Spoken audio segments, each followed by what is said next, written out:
فأعوذ بالله السميع العليم من الشيطان الرجيم من همزه ونفخه ونفثه بسم الله الرحمن الرحيم ولله العزة ولرسوله وللمؤمنين ولكن المنافقين لا يعلمون رب اشرح لي صدري ويسر لي أمري واحلل عقدة من لساني يفقهوا قولي رب زدني علما ربنا لا علم لنا إلا ما علمتنا إنك أنت العليم الحكيم۔ معزز سامعین کرام، آج کے خطبہ مسنونہ کے بعد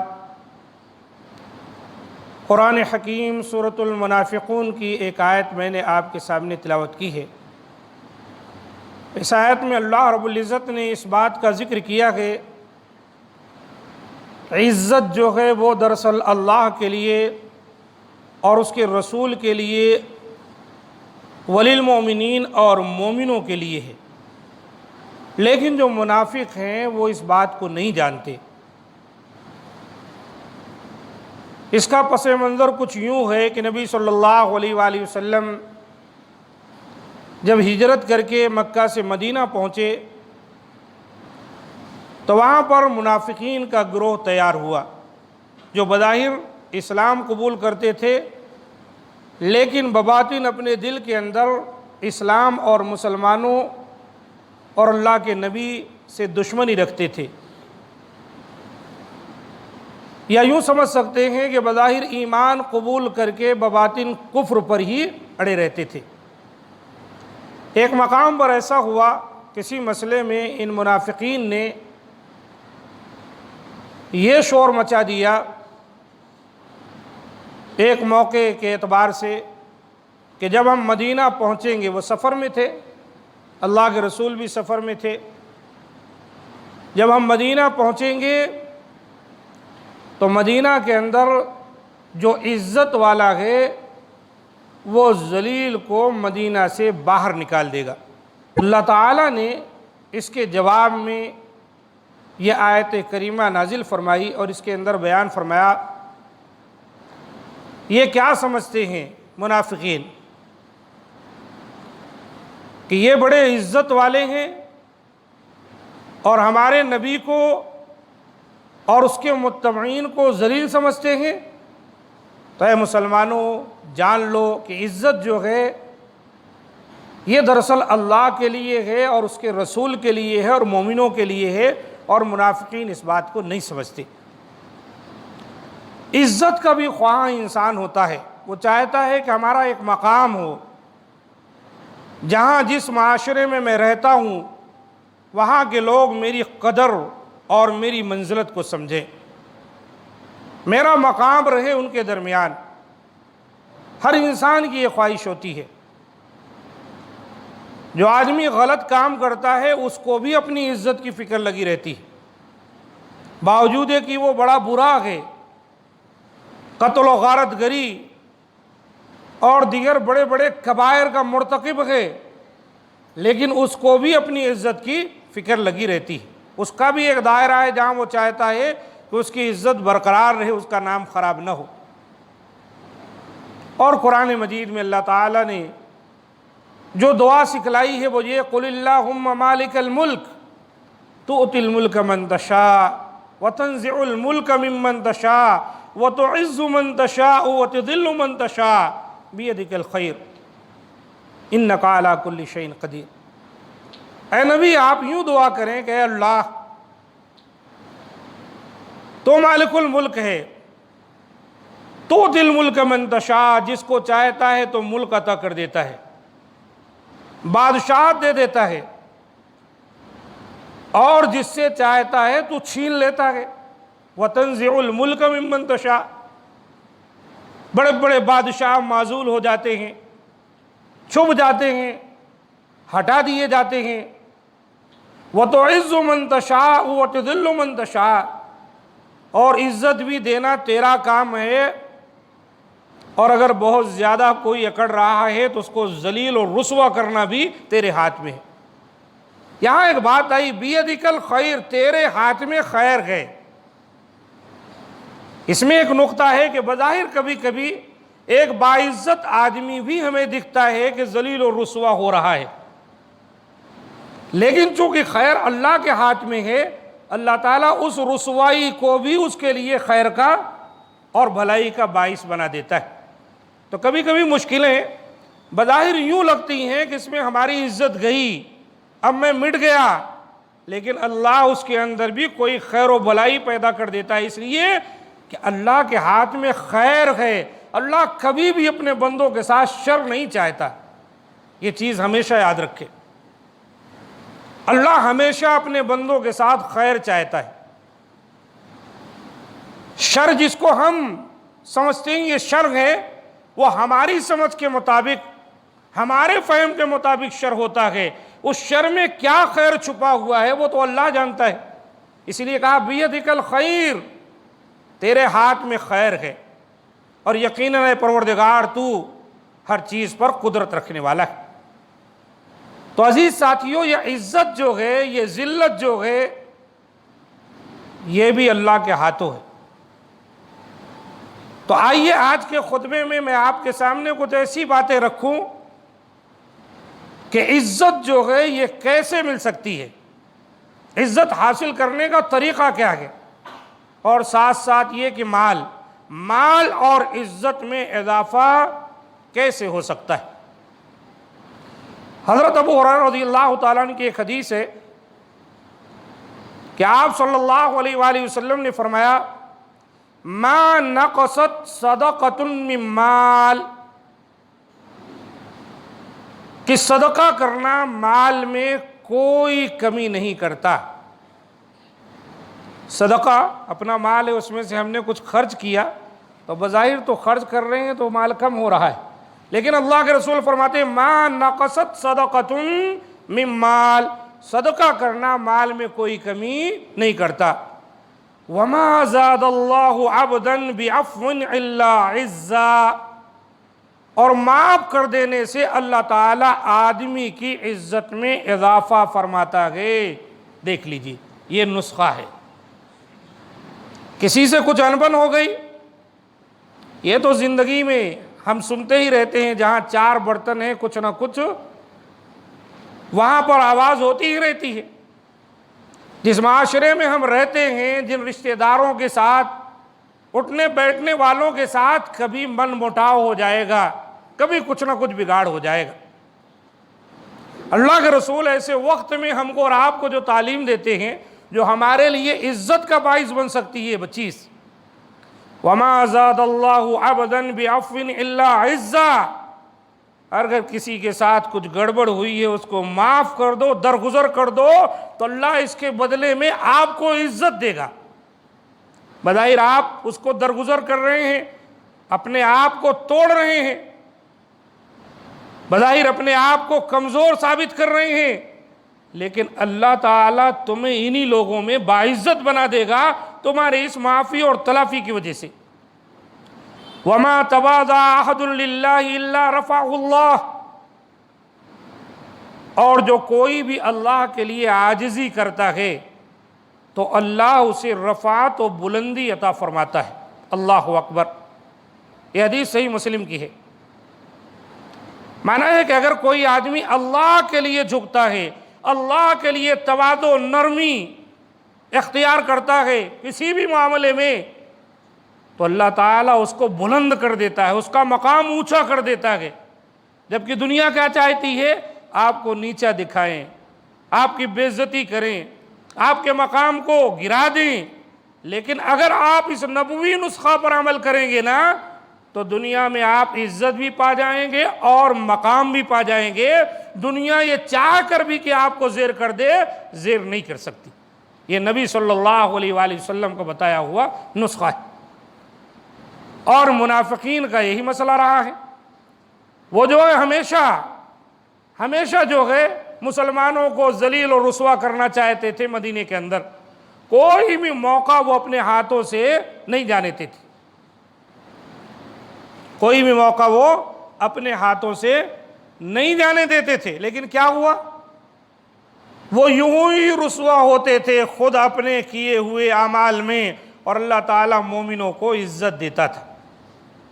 مدینے میں عزت نبی کو ملی، نبی کے چاہنے والے آپ کے متبعین کو ملی، اور وہ جو منافقت کر کر کے مسلمانوں اور نبی کو پریشان کرتے تھے، ان کا کوئی نام لیوا بھی نہیں ہے، ان کا کوئی مقام بھی نہیں، وہ سب ذلیل و رسوا ہوئے اور دنیا سے چلے گئے۔ تو ہم جس معاشرے میں رہتے ہیں، ہم کو اور آپ کو بھی یہ چیز دیکھ لینی چاہیے کہ درگزر کر کے، عفو کر کے، نظر انداز کر کے زندگی گزارنا سیکھیں۔ اس میں آپ کو اطمینان بھی ہوگا، اور جہاں آپ نے جھکاؤ کا راستہ اختیار کیا ہے تو دل کو اپنے سمجھائیں کہ یہ جھکنے کی چیز نہیں ہے، بلکہ اللہ تعالیٰ ایسے تواضع اختیار کرنے والوں کو بلند کر دیتا ہے، اونچا مقام دیتا ہے۔ تو اس سے جو فوائد حاصل ہوئے اس حدیث سے کیا ہیں؟ صدقہ کرنے والے کو یہ خوشخبری دی گئی ہے کہ اس کا مال کم نہیں ہوگا بلکہ بڑھے گا، اس لیے کہ کثرت سے صدقہ کرے اور کوئی خوف نہ کرے، اس لیے وہ کثرت سے صدقہ کرے اور مال کے گھٹنے کا خوف نہ کرے، بلکہ اللہ تو اس کے مال میں صدقے کے سبب اضافہ کرے گا۔ حضرت ابو ہریرہ رضی اللہ تعالیٰ عنہ سے ایک دوسری حدیث مروی ہے کہ رسول کریم صلی اللہ علیہ وسلم نے فرمایا، جو شخص کھجور کے برابر، خواہ صورت میں خواہ قیمت میں، ایک کھجور کے برابر، چاہے قیمتاً کوئی چیز ہو چاہے بالکل اس طرح ہی ہو، کھجور کے برابر صدقہ کرے حلال کمائی سے، اور یہ جان لو کہ اللہ تعالیٰ صرف مال حلال قبول کرتا ہے، اللہ تعالیٰ کے ہاں حرام کی قبولیت نہیں ہے، اس لیے صدقات و خیرات میں مال حلال ہی دیا جائے گا۔ تو جب کوئی مال حلال ایک کھجور کے برابر خرچ کرتا ہے، اللہ تعالیٰ اسے اپنے داہنے ہاتھ سے قبول کرتا ہے، اور پھر اس صدقہ کو صدقہ دینے والے کے لیے اسی طرح پالتا ہے جیسا کہ تم میں سے کوئی شخص بچھڑا پالتا ہے۔ جیسے ایک آدمی ایک جانور خریدے، اس کو پالے، کھلائے پلائے اچھا تاکہ جوان ہو جائے، اللہ تعالیٰ اپنے داہنے ہاتھ میں، اور ایک حدیث میں پہلے یہ بات گزری ہے کہ اللہ کے دونوں ہاتھ داہنے، اللہ اس کے اس صدقے کو پالتا ہے جو کھجور کے برابر ہے، یہاں تک کہ جب قیامت آئے گی تو وہ صدقہ یا اس کا ثواب پہاڑ کے مانند ہو جائے گا قیامت والے دن۔ ایک کھجور کے برابر صدق دل سے دیا گیا صدقہ مال حلال کا، اللہ تعالیٰ اس کی ایسی پرورش کرتا ہے جیسے تم میں کا کوئی اپنے بچھڑے کو پالتا ہے، اور روز قیامت وہ بندہ کیا دیکھے گا کہ ایک کھجور کے برابر صدق دل سے مال حلال کا دیا گیا صدقہ ایک پہاڑ کے برابر اجر و ثواب میں اس کے لیے تیار ہے۔ اللہ اکبر۔ یہ حدیث بخاری شریف کی ہے۔ اس سے ہم اندازہ لگا سکتے ہیں کہ صدقات و خیرات کرنے کا اجر و ثواب کتنا بڑا ہے۔ اسی طرح صلی اللہ علیہ وسلم نے فرمایا، جس شخص نے کسی چیز کا جوڑا اللہ کی راہ میں خرچ کیا، یعنی کسی کو قمیض دی تو لنگی یا پاجامہ بھی سلا دیا، جوڑے سے کوئی چیز دی جس سے اس کا مکمل لباس ہو جائے، یا اور جو چیزیں جوڑے سے رہتی ہیں، تو اسے جنت کے دروازوں سے بلایا جائے گا، اور جنت کے 8 دروازے ہیں۔ جو شخص نمازی ہوگا اسے باب الصلاح سے پکارا جائے گا، جو مجاہد ہوگا اسے باب الجہاد سے پکارا جائے گا، جو اہل صدقہ میں سے ہوگا اسے باب الصدقہ سے پکارا جائے گا، اور جو روزے دار ہوگا اسے باب الریان سے پکارا جائے گا۔ ابو بکر صدیق رضی اللہ تعالیٰ نے عرض کیا، اللہ کا رسول، ویسے ضروری تو نہیں کہ کسی کو ان سب دروازوں سے بلایا جائے، یعنی جائے گا تو کوئی آدمی ایک ہی دروازے سے، گرچہ اس کو بلایا جا رہا ہو جائے گا ایک دروازے سے، لیکن پھر بھی کیا کسی کو ان تمام دروازوں سے دعوت دی جائے گی؟ ابو بکر کے ذہن میں یہ بات آئی کہ 8 دروازے جنت کے ہیں، کیا کوئی ایسا بھی خوش نصیب ہوگا کہ ان 8 دروازوں سے بلایا جا رہا ہو کہ جس سے چاہے چلا جائے؟ تو آپ صلی اللہ علیہ وسلم نے فرمایا، ہاں میں امید کرتا ہوں کہ اے ابو بکر تم انہی لوگوں میں سے ہو جن کو جنت کے 8 دروازوں سے بلایا جائے گا۔ اللہ اکبر۔ یہ حدیث بھی صحیح بخاری کی ہے۔ تو پتہ چلا کہ جب ہم صدقہ و خیرات کرتے ہیں تو جنت کا ایک دروازہ ہے صدقہ و خیرات کرنے کا. صدقہ و خیرات کرنے والوں کو اس باب الصدقہ سے بلایا جائے گا کہ آؤ اور جنت میں داخل ہو جاؤ. اللہ اکبر. اس لیے عزیز ساتھیو، ہم کو اور آپ کو چاہیے کہ ہم صدقات اور خیرات کرتے رہا کریں. اس کا فائدہ کیا ہے؟ اللہ کے رسول فرماتے ہیں ان الصدقۃ لتطفئ غضب الرب، بلا شبہ یقیناً صدقہ پروردگار کا غضب ختم کر دیتا ہے. اللہ تعالیٰ ناراض ہے آپ سے، کوئی گناہ کر بیٹھے ہیں، آپ صدقات و خیرات کیجئے، توبہ کیجئے، اللہ کا غضب رحمت میں تبدیل ہو جائے. اور اللہ تعالیٰ بخشنے والا مہربان ہے. اس لیے عزیز ساتھیوں، ہم کو اور آپ کو چاہیے کہ ہم کثرت سے صدقہ و خیرات کرتے رہیں، اس سے ہم کو اور آپ کو فائدہ ہوگا. اب آئیے اس حدیث کو جو بیان کیا گیا اس کا دوسرا فائدہ کیا ہے؟ معاف کر دینا. معاف کر دینے والے کو یہ بشارت سنائی گئی ہے کہ اس کی عزت میں اضافہ ہوگا، اس کی عزت میں اضافہ ہوگا. اگر کوئی لوگوں کی لغزشوں پر انہیں معاف کرنے کی عادت ڈال لے تو اللہ تعالیٰ بھی ایسے شخص کے گناہوں کو معاف فرما دیں گے. اللہ تعالیٰ کا ارشاد ہے قرآن مجید کے اندر وَلْيَعْفُوا وَلْيَصْفَحُوا أَلَا تُحِبُّونَ أَن يَغْفِرَ اللَّهُ لَكُمْ وَاللَّهُ غَفُورٌ رَحِيمٌ. معاف کر دینا اور درگزر کرنا چاہیے. کیا تم نہیں چاہتے کہ اللہ تعالیٰ تمہارے قصور معاف فرما دے؟ اللہ قصوروں کو معاف فرمانے والا مہربان ہے. یہ آیت کریمہ سورہ نور کی آیت نمبر 22.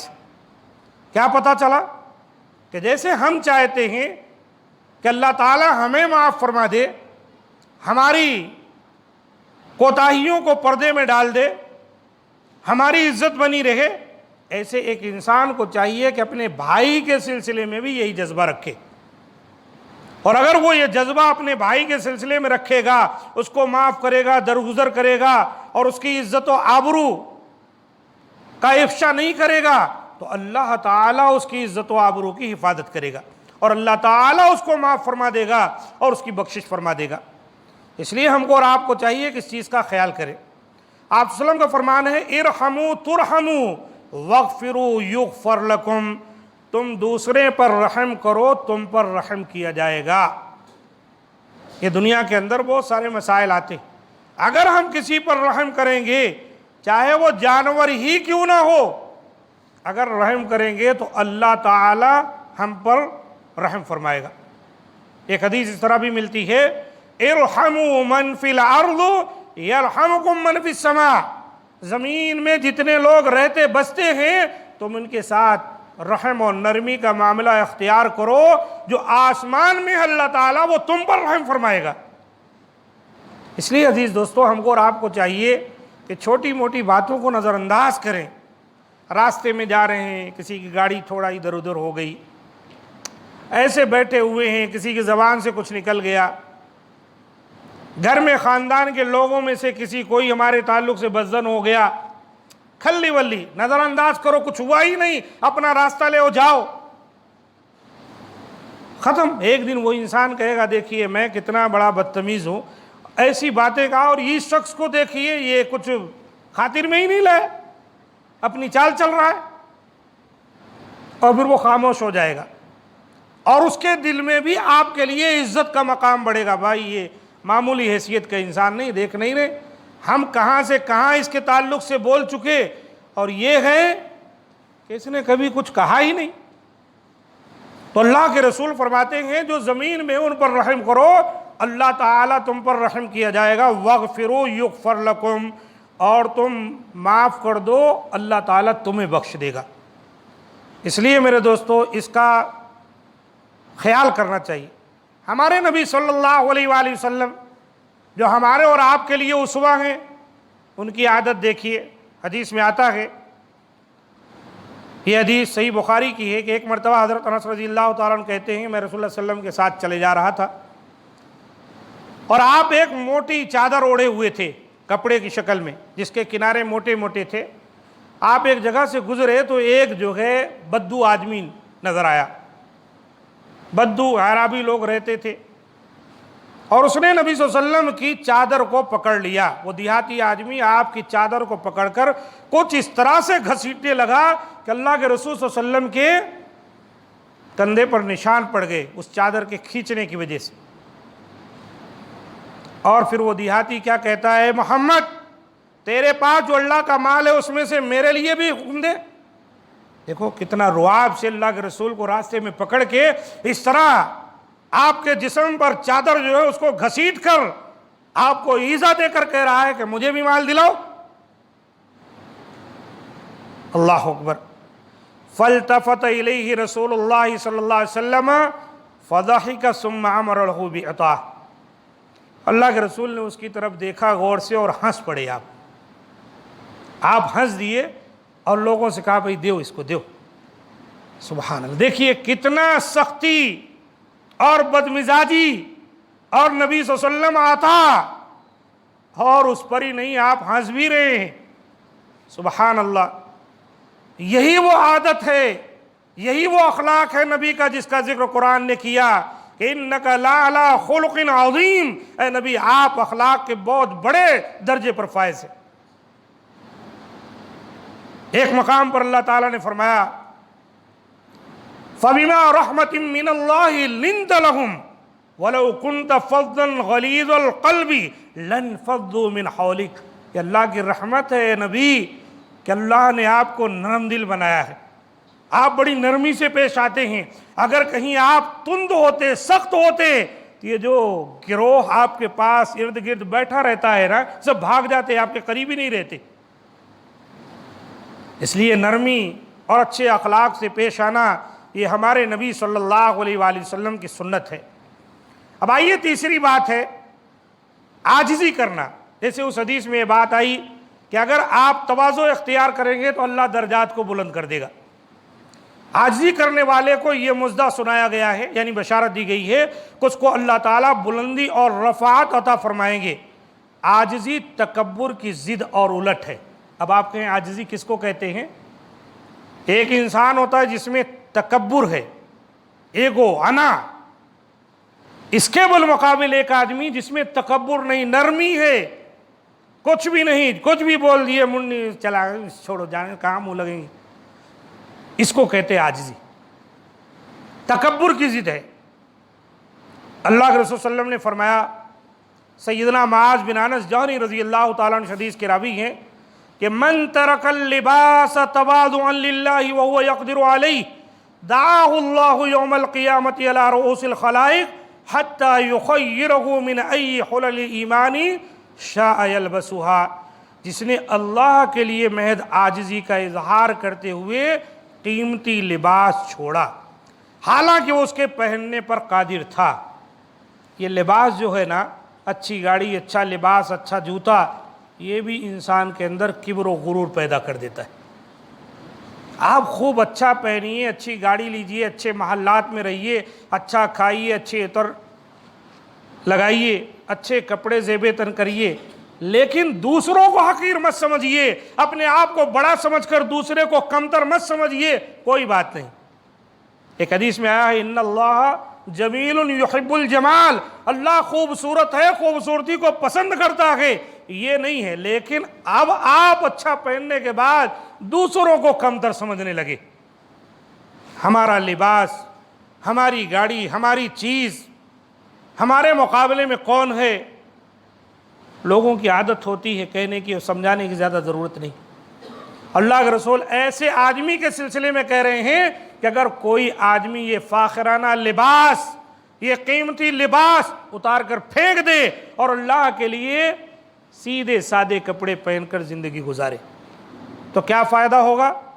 اللہ تعالیٰ اسے قیامت کے روز سب مخلوق کے روبرو بلائیں گے. غور کریں, قیامت کے دن اللہ تعالیٰ ساری مخلوق کے سامنے اس کو بلائیں گے, حتیٰ کہ اسے اختیار دیں گے کہ وہ ایمان کے لباسوں میں سے جو چاہے پہن لے.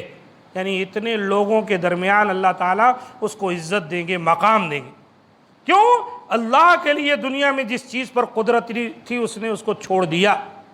چھوڑنا پڑتا ہے. جو چیز پہننے سے ہمارے اندر گھمنڈ, تکبر اور ہمارے اندر انا پرستی پیدا کر رہی, وہ چیز نکال کر پھینک دینا چاہیے. عاجزی کا کپڑا، پھٹے پرانے کپڑے پہننا میرے بھائیوں سنت ہے، اور یہ انسان میں عاجزی پیدا کرتی ہے۔ پٹا ہوا ایک کونے سے سرکا ہوا ہے، کہیں سوئی سے سلے ہوئے ہیں، لوگ تو ہنسیں گے یہ دیکھیے حضرت کو جی، لیکن وہ چیز آپ کے دل کی اصلاح کر رہی ہے۔ کیا لوگ پھٹے پرانے نہیں پہنتے ہیں؟ تو جو قدرت رکھتا ہے اور اس کے اندر ایسی بات پیدا ہو جائے اور نکال کر پھینکے، اور لباس عاجزانہ پہنے، ہلکے پھلکے پہنے کہ لوگ اس پر توجہ نہ دیں، اس کو قیامت کے دن اللہ تعالیٰ سارے لوگوں کے سامنے عزت بخشے گا۔ اس لیے میرے دوستو ہم کو اور آپ کو چاہیے ان چیزوں کا خیال کریں۔ یہ بڑی پیاری حدیث ہے کہ صدقہ دینے سے مال میں کمی نہیں ہوتی، اور کسی کو معاف کر دینے سے عزت میں اضافہ ہوتا ہے، اور تواضع، خاکساری، انکساری اختیار کرنے سے، نرمی اختیار کرنے سے اللہ تعالیٰ درجات کو بلند کر دیتا ہے۔ اللہ تعالیٰ سے دعا ہے کہ جو باتیں بیان کی گئیں مولا کریم سب سے پہلے اس کہنے والے کو اور آپ تمام سننے والوں کو اس پر عمل کی توفیق دے، اور تادم حیات قرآن و سنت کا متبع بنائے، موحد بنائے، اور سنت رسول کا اطاعت گزار بنائے۔ مولا کریم بدعت سے، کفر سے، شرک سے، نفاق سے محفوظ رکھے کہ یہ چیزیں انسان کو برباد کر دیتی ہیں۔ اچھے عادات و اطوار کا مالک اور حامل بنائے، برائیوں سے، برے اخلاق سے اللہ تعالی ہم جمی مسلمانوں کو محفوظ رکھے۔ اللہ تعالی جہاں کہیں مسلمان پریشان حال ہیں ان کی پریشانیوں کو دور فرما دے۔ اللہ تعالی ہم تمام کو جو بیمار ہیں ہم میں سے انہیں شفائے کاملہ عطا فرما دے۔ اللہ تعالی جہاں کہیں مسلمان پریشان حال ہیں ان کی پریشانیوں کو دور فرمائے، ان کی عزت و آبرو اور ان کے مال و خون کی اللہ تعالی حفاظت فرمائے۔ مولا کریم ہماری دعاؤں کو قبول فرمائے کہ یقیناً وہی قبول کرنے والا ہے۔ سبحان ربک رب العزت عما یصفون وسلام علی المرسلین والحمد للہ رب العالمین۔